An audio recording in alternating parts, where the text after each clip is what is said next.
Il est atteint d'une grave maladie. Enfin, une maladie. Aucun médecin ne l'a vraiment diagnostiqué, mais tout le monde l'a bien remarqué. Sa mémoire déraille. Elle s'effiloche, elle bégaye, elle s'évapore. Il oublie tout, toujours, tout le temps, c'en est presque méthodique.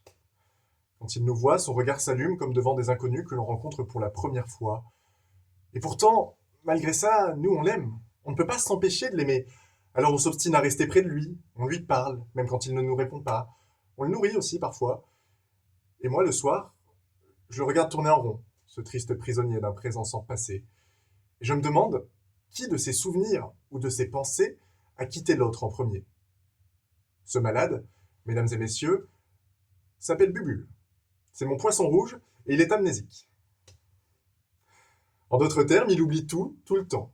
Il ne se souvient de rien. Du haut de ses magnifiques nageoires et de ses écailles couleur écrevisse, mon Bubule est bien malgré lui la personnification d'une mémoire trahie par un oubli aussi profond que perpétuel. Alors en son nom, aujourd'hui, je l'affirme, oui, l'oubli est une trahison de la mémoire. Et je dirais même plus, c'est la trahison originelle, dans sa forme la plus pure, la plus radicale qui soit.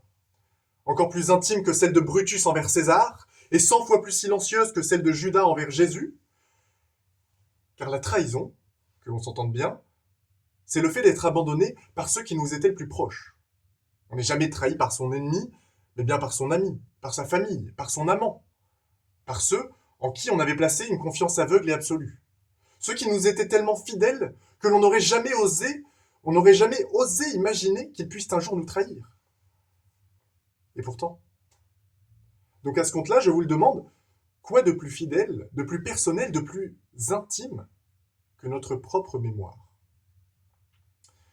Oui, s'il est bien une trahison plus terrible que toutes les autres, c'est celle qui se fait derrière notre dernier rempart, derrière cette mémoire qui est notre refuge, notre témoin, notre identité, celle qui d'un fil invisible nous rappelle d'où l'on vient pour que jamais on oublie où l'on va.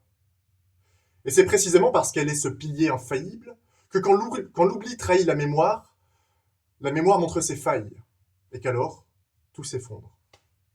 Égard à ceux qui, après m'avoir entendu parler de trahison, vous chanteront les louanges de l'oubli, vous vanteront ses vertus, qui vous diront comme il est commode d'oublier des pires moments pour ne se souvenir que des meilleurs.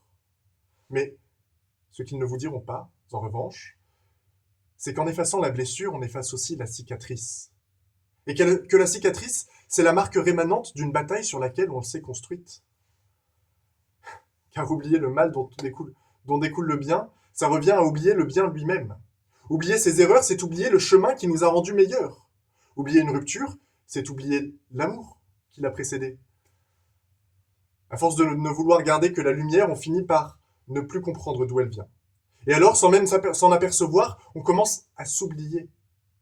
Voilà pourquoi je dis que l'oubli est la petite mort de l'être.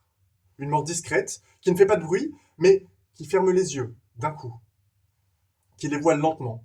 L'oubli, ça n'est pas une trahison spectaculaire, pas un grand geste dramatique. C'est une trahison de tous les jours. C'est celle du fils qui ne se rappelle plus l'odeur du gâteau de sa mère. C'est celle de l'ami qui ne sait plus pourquoi il aimait rire avec vous. C'est celle de l'homme qui regarde dans le miroir sans reconnaître l'enfant qu'il a été. Et ces petites morts accumulées préparent la grande. Celle où l'on disparaît, non pas du monde, mais de soi-même. Alors oui, Bubule, comme tant d'autres, est victime de sa mémoire défaillante. Prisonnier d'un bocal ovale et d'un oubli qui recommence chaque minute. Et c'est précisément pour cela que je vous le demande aujourd'hui, cher public, cher jury. N'oubliez pas Bubule. N'oubliez pas mon poisson rouge. N'oubliez pas ceux qui n'ont plus de mémoire.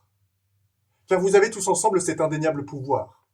Celui de porter les histoires de ceux qui n'en écrivent plus, celui d'être la mémoire de ceux dont elle a déserté. Alors de nouveau, je vous en prie, ne les oublions pas pour ne pas les trahir une seconde fois. Je vous remercie.